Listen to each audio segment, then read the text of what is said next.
Can we have a round of applause, please, once again? Okay, so what is next now? What is next in quantum computing? That's what we're going to talk about with some stalwarts of this industry. May I please call upon Mr. Ajay Chaudhary, Chairman of MGB, National Quantum Mission, onto the podium. Mr.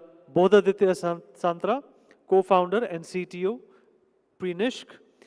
Mr. Vidur Raj, founder of Quanastra as well. Please, sir, come on stage. And moderating this session would be Dr. J.B.V. Reddy, who's the mission director of the National Quantum Mission. Big round of applause, please.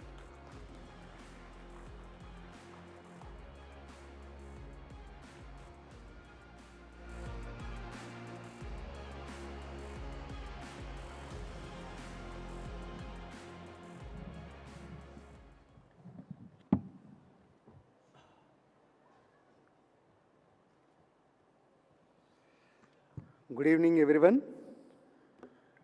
Presentation, please. Thank you. Which one?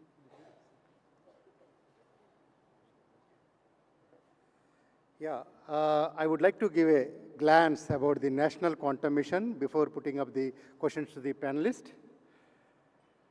Yeah, quantum technology is one of the 9 missions of the national importance. This being driven by the Prime Minister's Science, Technology, Innovation Advisory Council. This mission intends to leverage cutting-edge scientific research. This mission is implemented by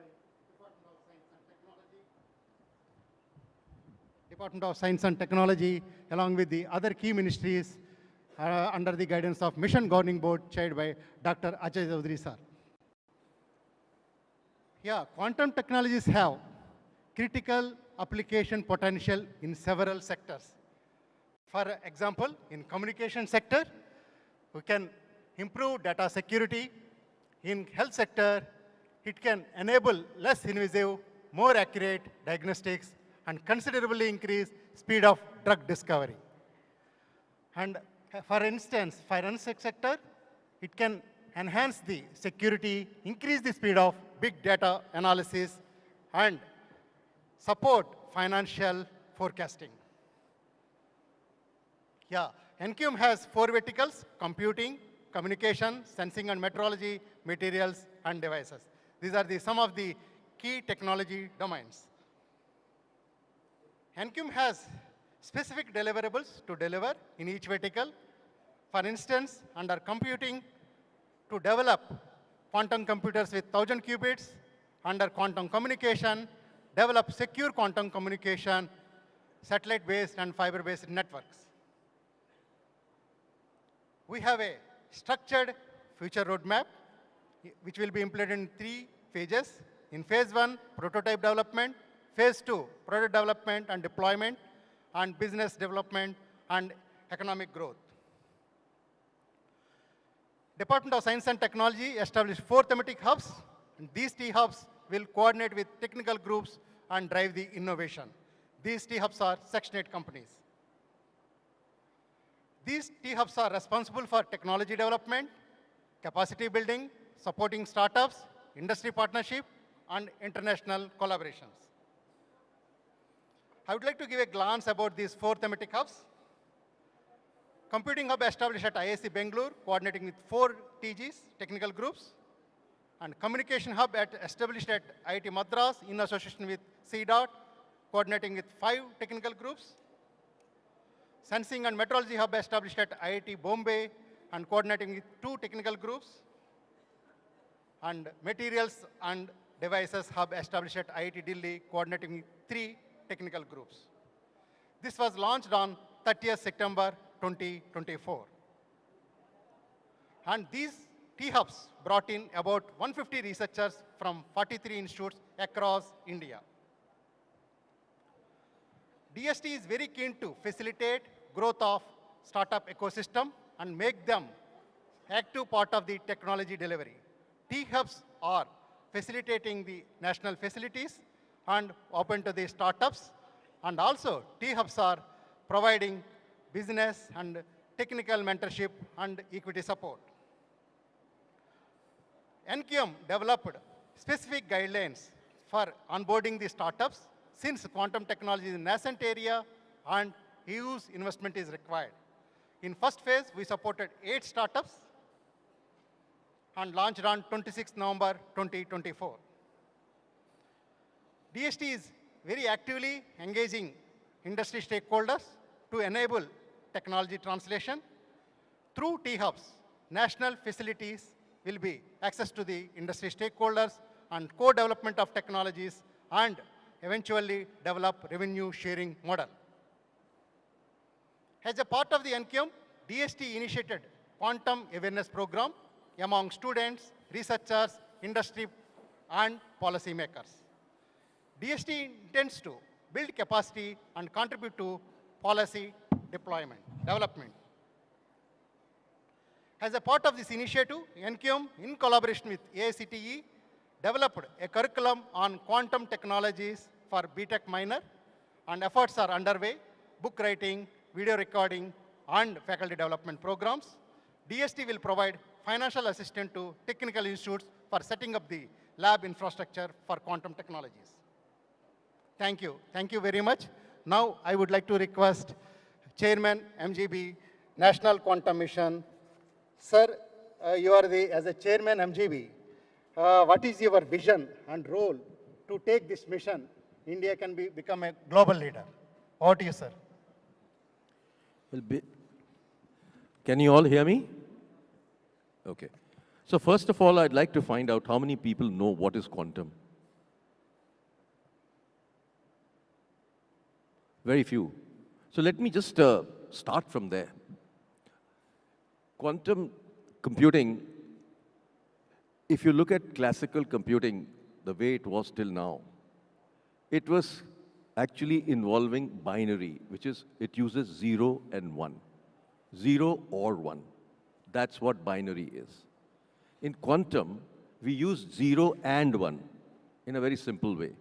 Fundamentally, what that does, it makes it much, much faster than a classical computer. But the classical computers are used for normal applications. Quantum computers are actually used for more advanced applications like drug development, climate change, financial modeling, etc., etc. We never use quantum computers for accounting and all those things. It just will not work. So that's the big difference between quantum and normal computers. Why did we set up quantum mission? Is that as a country, we need to be looking at having strategic autonomy. Today, more so, because of the changes that are taking place in the world is becoming unipolar. It used to be multipolar before Trump arrived. But now we are in a unipolar world. That means that each country to its own. And as a result, what is super critical for India is to have what I call tech sovereignty. We need to own technologies. We cannot be dependent on others. So when we set out to do the National Quantum Mission, the big difference that was there in any other mission and this one is that we have very clear focus on research which leads to products, not research that leads to writing papers. So that's the big difference of what we are trying to do in the National Quantum Mission. So as Dr. Reddy told you, there are clear targets for each area. Let's say we need to create a 1,000-qubit computer in a certain period of time. These kind of targets are what are being given to different researchers to work on making this happen. Parallel to this, we are not just depending on the research and education community. We have a very deep focus on supporting startups, because we believe that startups are going to be a huge part of our success. So normal startup programs that are there in the country will give funding of 5 lakhs, 20 lakhs, 50 lakhs, 1 crore. In this startup community, when we sat with the startups, we discovered that their requirements are for much larger sums of money. Now, this area, most VCs don't understand. So to make this change happen, we said we will give up to 30 crores to each startup, depending on the level of research that they're doing, the kind of equipment that they need to buy, kind of software they need to buy to make it happen.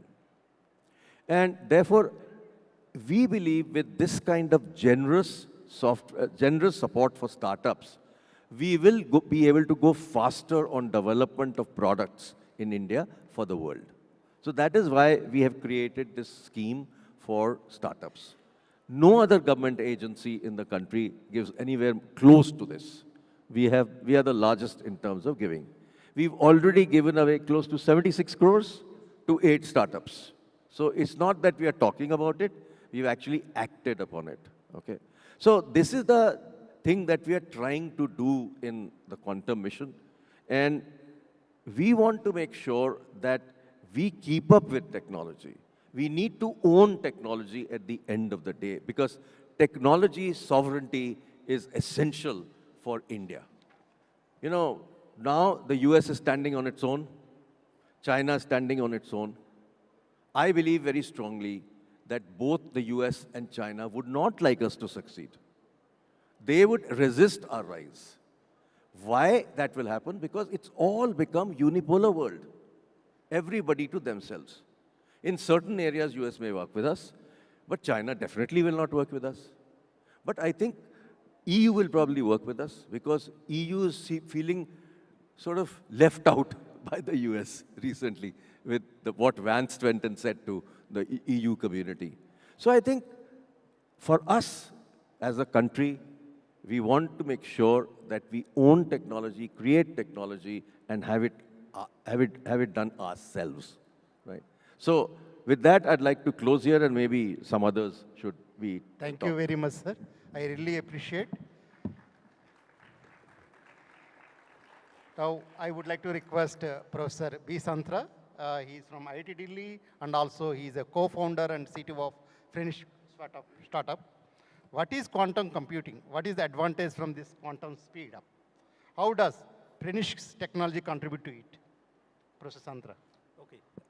So I hope all of you can hear me. So this is, so this is a great question. So what is a quantum computing? So I hope all of you in this room and whoever is listening understand what is computing. It is as simple as if you would like to add 1 plus 1, right? And if you want to go into more complex mathematical models which may get into AI, so this is all computing. So by quantum, we are not doing too much different, but we are trying to get into the space where it is not possible to go with classical. As rightly said by Dr. Chaudhary, so this is just a realization of 1 and 0 at the same time. So there are a lot of probability involved into it. And if you want to do this, you need to look into certain things. So for computers, so the computers or the smartphone, what we are having, these are having using the main component behind it is semiconductor transistors and so on. For a quantum computer, you need certain things like atoms and molecules and something, ions, which will have those properties. So for all of you, it is not really important to know what is this component. As most of you or many of you do not know what is inside your mobile phone, you just use it. So what is more important to know how you can use quantum computer for the benefit of the whole society, for the whole industrial revolution and so on. Okay. So now going to like how the speed up can happen. So speed up is having a couple of different meanings. So the best we can do in quantum is exponential speed up. Now, so beside that, there are also some polynomial and so on. Now, this is a bit of a relative word, I would say, because so the building time of a quantum computer is huge. So we have to wait and we have to show our patience and we have to give a lot of dedication in order to bring this machine into work. But as soon as it is there, it will solve certain class of problems. It's not that it will solve all class of problems. Are we building the quantum computer for solving all problems? The answer is certainly no. Because if you can solve certain things with a computer with a, let's say, 2 GB RAM, will you spend that, will you spend enough to buy a computer which is having, let's say, 64 GB RAM? I think the answer is no, right? In a similar manner, you will not spend the amount of what is need for making a quantum computer, but there are certain very complicated problems which are in the drug design, for example. As we have been just passing out of this COVID period, we know what is the importance of having a targeted drug design in a very fastest time scale. These are some kind of problems. There is a huge supply chain related problems, optimization problem, how these flight routes will be designed and so on. This has direct impact in global warming and climate change and so on, because if you can optimize those routes, you can minimize the carbon emission and so on.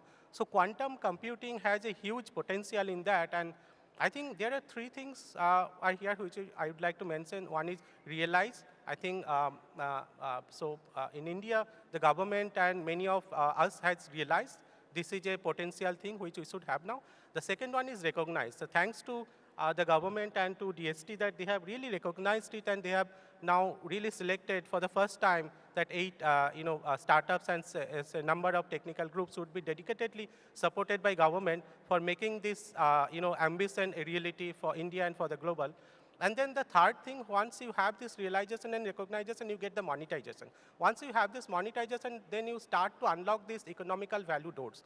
And that is the point when all the stakeholders in the country, starting from 8 to 80, and everybody in all kind of profession start getting benefit of it. Because if we start getting good revenue, it will be reflecting in all part of the country. So then the final question, like you say, how Prenisk is contributing to this ambitious goal. So Prenisk is a company who is dedicated to making high precision diode lasers, which are at the heart of controlling atoms, ions, nitrogen vacancy in diamonds, and entangled photon pairs for quantum communication and so on.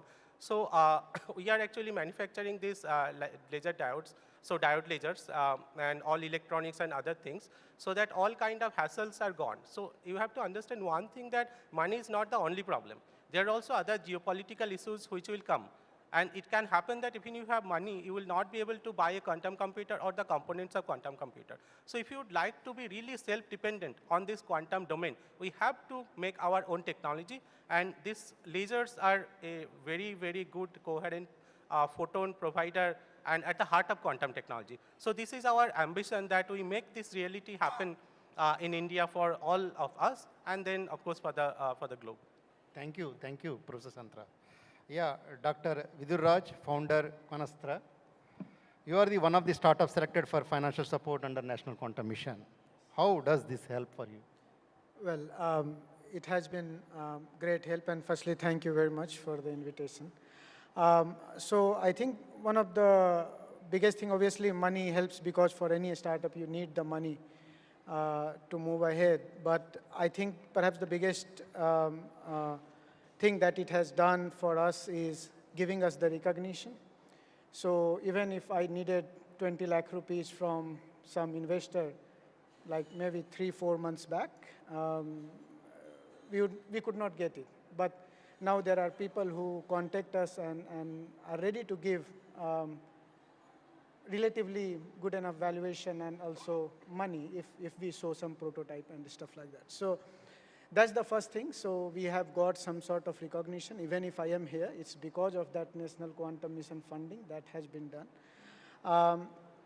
The second thing that I believe that it allows us to do, like what sir was mentioning, that the quantum of money is good enough. Like if we would have gone for any other funding route, even if we would have got, it would have been 50-70 lakh at max.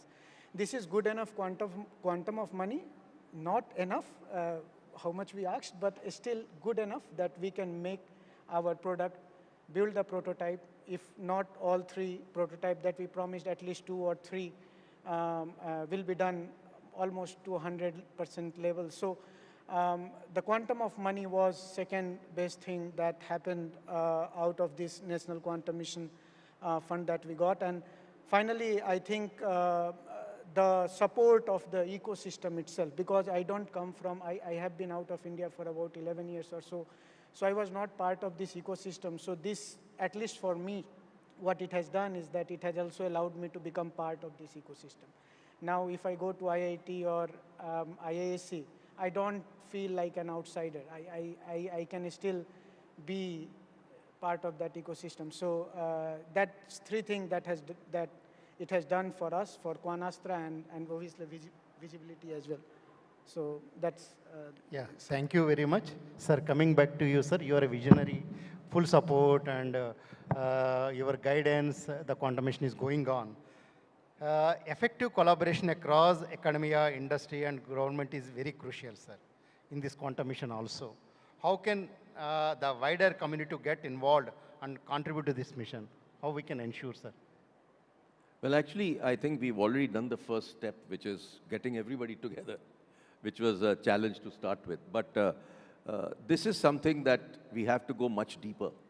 So we will have to create probably a list of corporates that we want to work with. We need to create a list of top scientists that we want to work with. We need to create a list of all the work that is going on in software companies. If we can get this done to start with, and we start with a list of about 100 people that can actually start to collaborate in the first phase, that itself will, to my mind, set the example for the rest of it to happen. Let's not try and do 2,000 people at one shot. It won't happen. So I think one of the biggest challenges in the country is that the industry-academia link is very poor. It doesn't really happen. So I think we need to initiate it and do it in a smallish group to start with, make sure it starts to work, and if we see results, then we take it much further. Thank you very much, sir. Due to time constraint, I'm not taking further questions. At this moment, I would like to thank all panelists and for their valuable insights, and organizers for successful of this session, and participants for their enthusiasm. Thank you. Thank you so much. Thank you.